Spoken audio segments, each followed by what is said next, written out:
Los plásticos están por todas partes.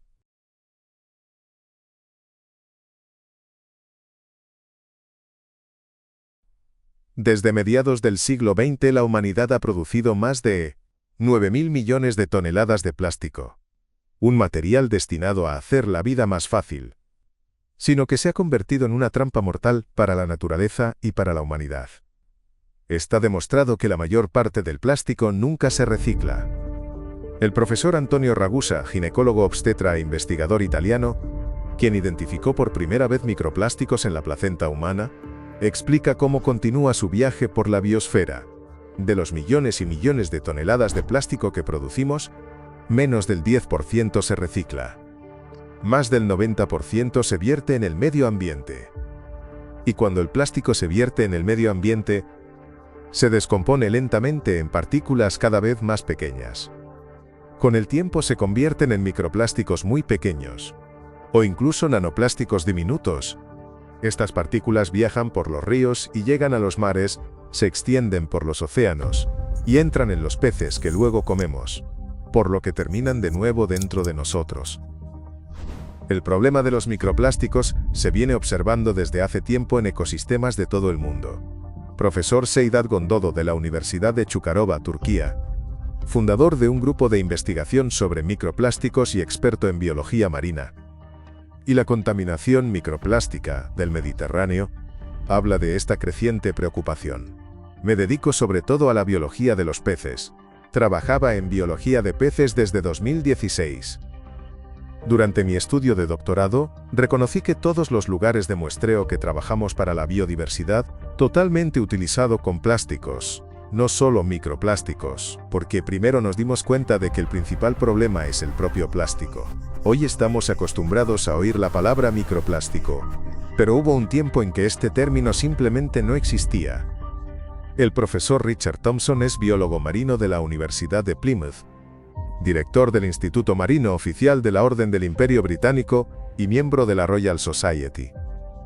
En su trabajo, fue el primero en describir las partículas microscópicas de plástico en el medio marino, sentando las bases de un campo de investigación totalmente nuevo. Cuando empecé a dar clases, planteé el reto a algunos de mis alumnos. Salieron a la costa y recogieron muestras de arena, y empezamos a observarlos bajo el microscopio.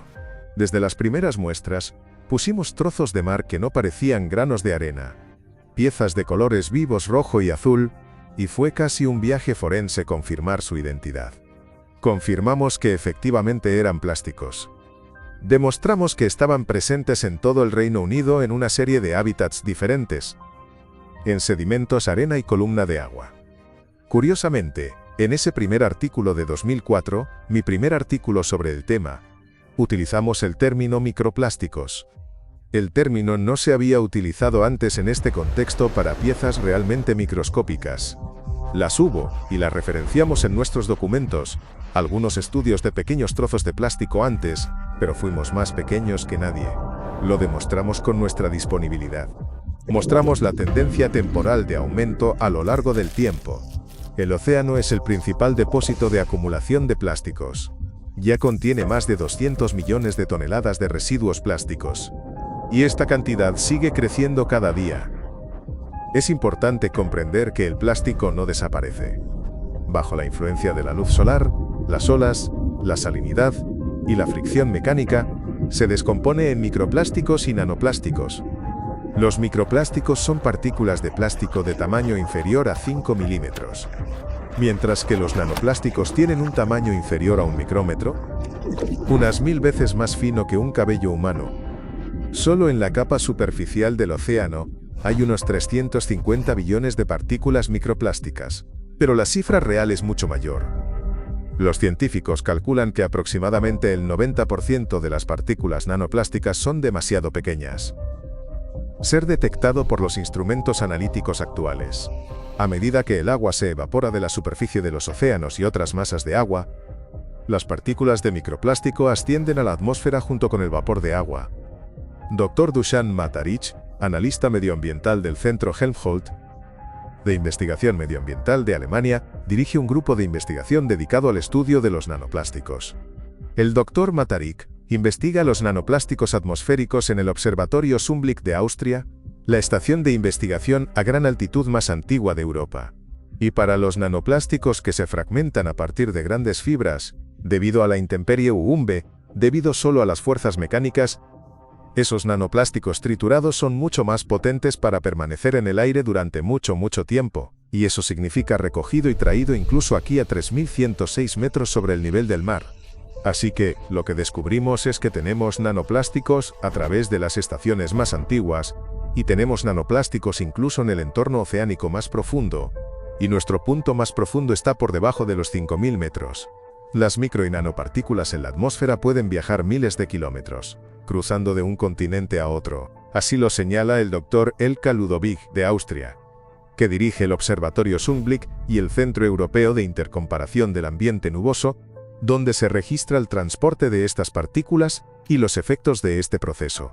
Sabemos por diferentes casos que tenemos transportes de partículas realmente largos, desde por ejemplo Japón hasta aquí, o Canadá, por ejemplo. Puedo citar dos ejemplos. Uno es el accidente de Fukushima. Pasaron unos 11 días hasta que las partículas de aerosol con una mayor radiación, recibió el observatorio Sundblick. Otro ejemplo fue en 2025, el 9 de junio. Hubo una especie de transporte, una masa de aire de Canadá recibió la estación aquí. Podíamos verlo en el cielo. Por supuesto podíamos verlo en nuestros datos, que teníamos una mayor concentración de aerosoles, pero el momento realmente impresionante fue, y por eso también es importante tener cosas aquí arriba.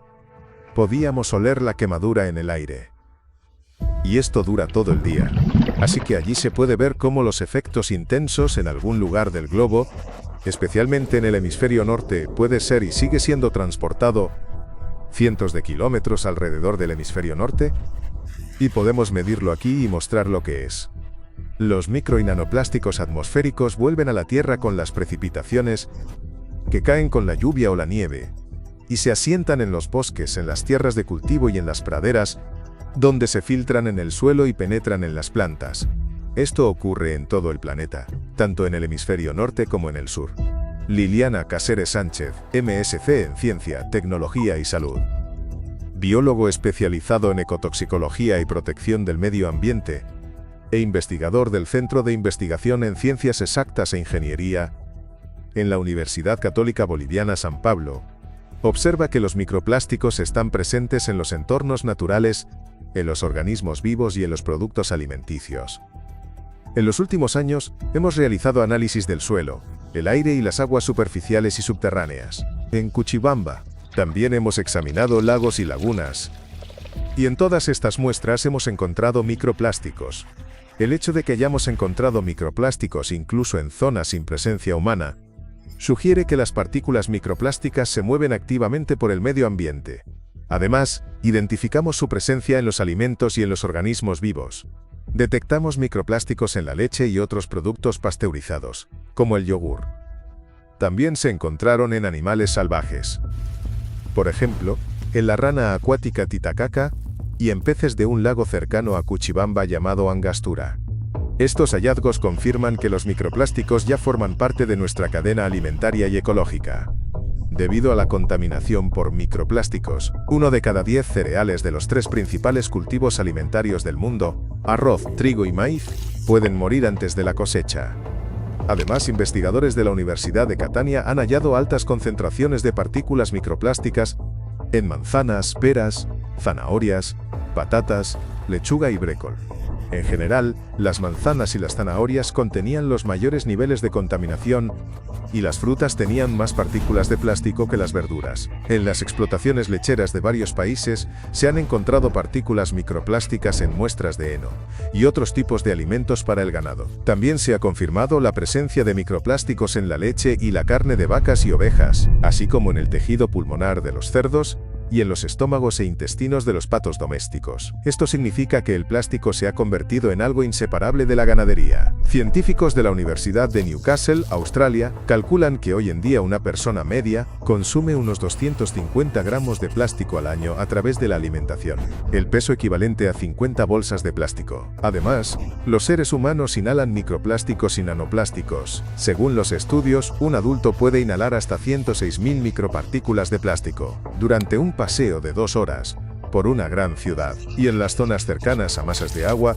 esa cifra aumenta significativamente. Todos los días nos encontramos con microplásticos y nanoplásticos. Cuando nos lavamos los dientes, nos duchamos, comemos, hacemos recados, salimos a pasear, vestir nuestra ropa, utilizar electrodomésticos o tomar medicamentos. Y cuando estamos trabajando en un ordenador, viajando en transporte público, tomando café sobre la marcha, de compras en un supermercado o descansando al aire libre, los microplásticos y nanoplásticos están por todas partes, y apenas nos damos cuenta de lo profundamente arraigadas que están estas partículas en nuestra vida cotidiana. El plástico entra en el organismo por 3 vías: por inhalación, a través de la piel y a través de los alimentos. ¿Y qué pasa después?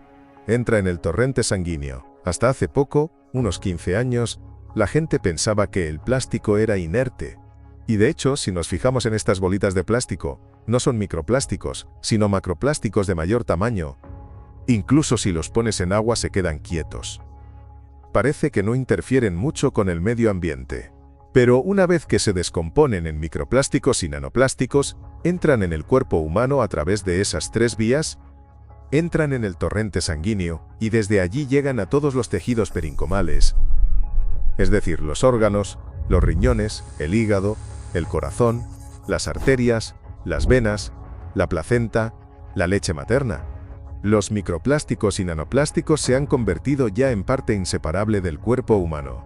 Se acumulan en los tejidos de los intestinos, los músculos del corazón y en los órganos endocrinos y reproductores, perturbando sus funciones. No hay un solo lugar en el cuerpo humano en el que no puedan penetrar.